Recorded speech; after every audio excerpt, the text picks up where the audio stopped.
How to shut down computer at set up Windows after fresh factory reinstall. I have performed a factory restore of a Packard Bell laptop, EasyNote TJ68, Windows 7 x64 Home Premium, using the D2D, disk-to-disk, recovery through the Packard Bell Recovery Manager application pre-installed on the laptop.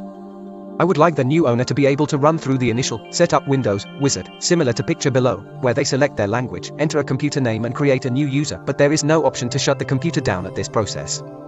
How can I shut down the laptop at this stage that won't cause Windows to complain at the next boot?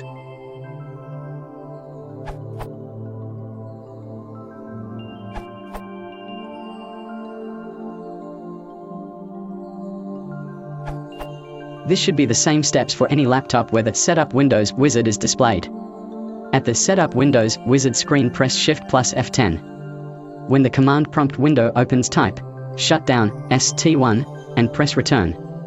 After approximately 10 to 20 seconds the laptop will shut down. Done. Note: I have tested this and the next reboot I am greeted with the Setup Windows screen. Edit: added T1 to command line to force time to shut down from Windows default ~20 seconds to 1 second. Thank to Miles Walb.